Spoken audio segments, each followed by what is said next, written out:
With the help of God, I want to speak on the very simple subject of I was thinking. I was thinking. Colossians chapter number 3 and verse number 2. You have your Bibles here tonight. You can read it, or we can read it together on the screen. Set your affection on things above, not on things on the earth. Philippians 4 verse number 8. Philippians chapter number 4 verse number 8. Finally, brethren, whatsoever things are true, somebody say true. Whatsoever things are honest, somebody say honest. Whatsoever things are just, whatsoever things are pure, whatsoever things are lovely, whatsoever things are of good report, if there be any virtue and if there be any praise, think on these things. Back to Colossians chapter number 3 and verse number 2.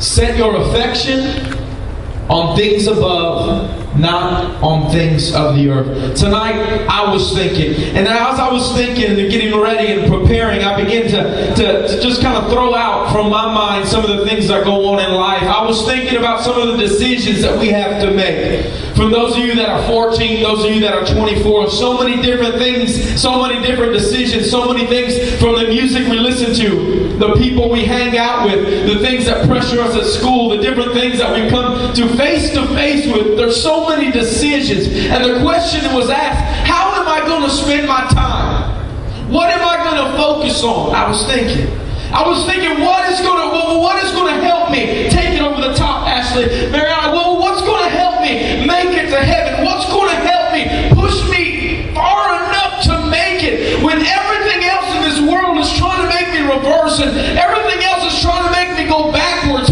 What's going to help me go forward? What's going to help me make up my mind? What's going to help me to get to where I'm wanting to go? And this verse in Colossians chapter number 3 and verse 2 comes to mind. Set your affection on things above, not on things on the earth. And I'm speaking to a generation that you are surrounded in this world system. You are surrounded and pressured every day of your life, in school, on your phone, on your computer. Everything by any means possible, it will come to suffocate your spiritual life. It will come to kill that spiritual pulse. And I was thinking, what's going to help us? It's going to take young men and young ladies that are a part of this generation that come here to Pulse on Friday night to set your affection on things above. It's going to take young men. What are you talking about? What is that? That's a passionate desire. That's a determination. That's a mind that is made up. You have got to set your affection on things above. You cannot allow your mind to be so consumed with the things on this earth. I was thinking, what is it that consumes us? What is it, Josh, that we surround ourselves with? What is it that just gets in the way? What is it from this world? We live in this world. We eat in this world. We do all of those things, but we cannot be of this world system. Right. Amen. I said it just a week ago. I said it is like this. We are in a boat on water. We cannot allow the water in the boat. You understand? We are going somewhere. We have a destination. I'm in the boat and I'm on the water. I cannot allow the water in the boat because I will sink. I will die. There is no life there. So I am preaching to young men and young women, whether you're 14 or 23, however old you are. You have got to right now, tonight, settle it. Make a decision. You have got to set your affection. You have got to put up and make sure in your mind tonight that if there's things that I'm going to think about, it's going to be the things that are above and not the things that are beneath. Amen. If there's things that I'm going to thought, we're going somewhere tonight. What I'm going to think about is not how I can satisfy my flesh. Not how I can make myself feel good when I want to feel good. In my moment in times of weakness, how can I feed something into my mind, something into my spirit that's going to be unhealthy just to satisfy me? I have got to make sure that my affection, my mind, my desires, my intent is on things above and not things of this world. What happens is it's like this. We go to school and we hear the music that plays on the bus. We hear the music that people have in everybody's ears in their iPod. Walking through class, walking through the hallway. They're just pumping into their mind things of the world. You wonder why people end up pregnant. You wonder why people end up on drugs. You wonder why people end up doing things they never dreamed. Because it's the only thing they're feeding their mind with. It's the only thing they're feeding their eyes with. Hear me tonight. What am I feeding, Myrna? What am I putting into my mind? What am I putting into my life? I've been on this for 2 weeks now. I'm trying Last week, do you see what I see? Tonight, as I was thinking, what am I thinking, Kaylee? What is going through my mind, TJ? What am I filling my mind with? If all I'm listening to is how the guy gets the girl, then what's going to be on my mind? If all I'm listening to is how to take another drug and where that drug will take me, what's going to be on my mind? If I waste my time, let's go there. If I waste my time in front of video games all day and all night, what do you think I'm going to be thinking about? It's not going to be God's Word. It's not going to be my spiritual life. And what happens, we try to live and we try to go on and we try to move and try to make it with this walk with God. But yet there's nothing that we feed. We don't feed anything to our spiritual walk. We don't have any spiritual strength. We try to make it from Friday to Friday, from Sunday to Sunday, and there's nothing there throughout the week, and you wonder why you're weak, and you wonder why you're tired, and you wonder spiritually, why there's nothing there. Why am I struggling? Why am I doing this? What are you thinking about? What are you filling your mind with? What are you putting in front of your eyes? What are you putting in front of your ears? What's going on? And I'm speaking to a generation that needs to hear it, because I understand what you're faced with. I understand the things that are presented to you. And while you're young, it feels like you have so much time. While you're young, it feels like there's always tomorrow, and I always have another day to make a decision. But what God is saying here tonight, I'm not speaking very long, but I need to get through to you. What God is speaking here tonight is you need to make sure that you set your affection on things above. I've got things for your life. I've got something special for you, Evan. But if you're not allowing me to flow through you because you're filled full of clutter and junk and mess and sin and things of this world, like the music that is played on every station. I know what I'm talking about. Whether you go to school, whether you work, wherever it is you're at, you hear it, store after store, place after place, and before you know it, Josh, it's on your iPod. And before you know it, it's the first song you're looking up on YouTube. And before you know it, it's the first thing you want to listen to because you like the beat and you like the sound of it. But little did you realize the things that were coming from that song, the message that contaminates your spirit, the message that attaches itself to your very spiritual life. And where you thought there was Jesus and where you thought there was mercy and grace, you go in at times and there's nothing there because it's been stripped by what you've been feeding yourself. Why am I struggling, Pastor Jonathan? Why am I going through this? Why am I fighting this? And I feel like I can't stand on my own. What are you thinking about? What are you feeding your mind with? What are you reading? What are you putting inside of you? That's why. The struggle that I feel, the things that are going on in my life, what's happening? Why don't I feel like why don't I feel like I'm moving forward and at a peak? Rather, I feel bitter and angry about the things going on in my life. I feel bitter and angry about what people are saying. Because it depends on what you're thinking, Angelica. It depends on what's going through your mind. Because if I want to, then I can allow myself to be full of all the junk. I can allow myself to be full, Christina, of all the mess and all the past and all the filth. I can allow that to come to my mind and then wonder, why don't I feel Jesus? Why don't I feel Him when I pray and when I talk to God? Why don't I feel it?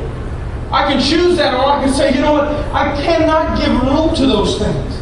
I cannot allow my mind to be dwelling on those thoughts. I cannot allow my ears to be listening to that music because it cultivates a desire for this and that. It allows me to feel this certain way, and it will speak to your emotions, the music that you listen to. Right. I know what I'm talking about. Tonight it will speak to your emotions, it will stir you, and it will get you feel. You can come right out of Polson. You can come and just cry your eyes out and feel Jesus and go and listen and put something in your ear, and it's something totally against God, something totally different than what God intends for your life, and wonder why there's no spiritual strength. I was thinking, what is it that's keeping us?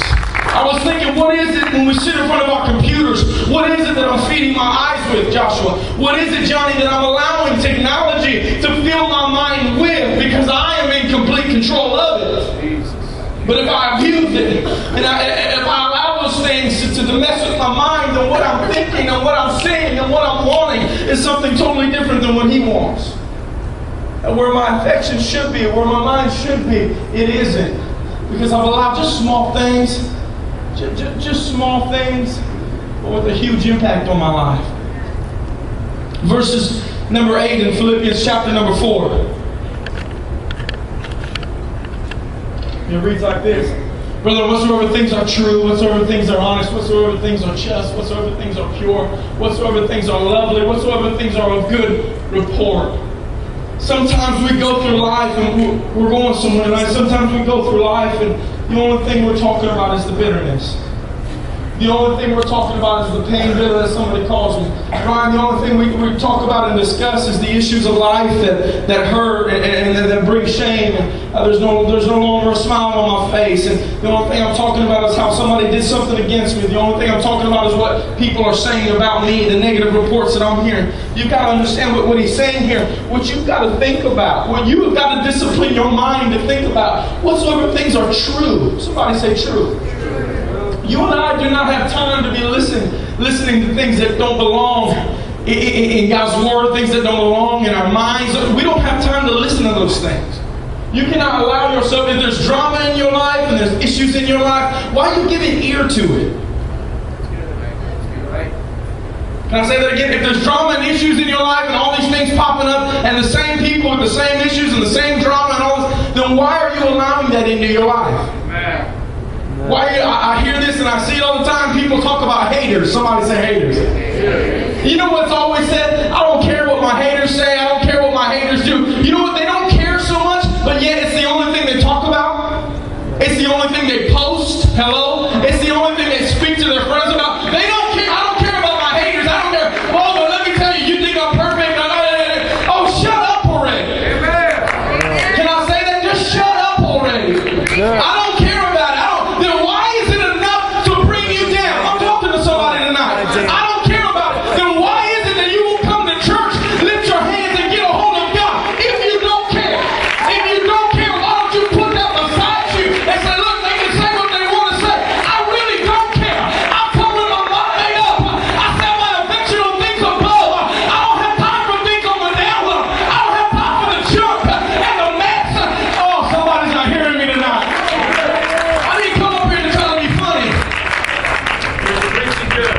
But we waste our whole time. We waste all of our time on junk, on drama, on mess, on haters, on all of this stuff. Why don't you get your mind where it belongs? Amen. Why don't you? Oh, somebody needs to hear me tonight. Well, is it really that simple? Is it really that easy? Nothing in life is going to be easy. Just accept that right now. Some of you cleaning your room, that is not easy. Amen. I should get a louder amen than that. Nothing in life is going to be easy and all great. No, nothing like that is going to be that easy. But I promise you this. If you keep God first, somebody needs to hear me tonight. If you keep God first, then you're going to watch as everything else that surrounds you that is down low. Everything else that surrounds you, the junk and the drama and the issues, if I keep God first, then I'm just going to keep going a little bit higher. If I set my affection on things above, if I'm living up here, I don't have to worry about the things that are down here. Somebody needs to get a hold of that, because all you're doing is going around in circles. I choose to live down here. I choose to think like this. I can't get past this. I can't get past this. Why am I struggling? Well, maybe it's because you haven't taken the step to go a little bit higher and add prayer in your life. Maybe you haven't taken the step to get a hold of God by yourself. Maybe you haven't taken the step to put people out of your life. Somebody hear me. Maybe you haven't taken the step to say, God, it doesn't matter what anybody else does. I choose to live for you. And if you're living up here, then you're not going to trip on the things down there. You're not going to allow those things to grab you, to strip you, to rob you of everything that God has added to your life. I was thinking, what is it going to be? What decision are you going to make? If I pray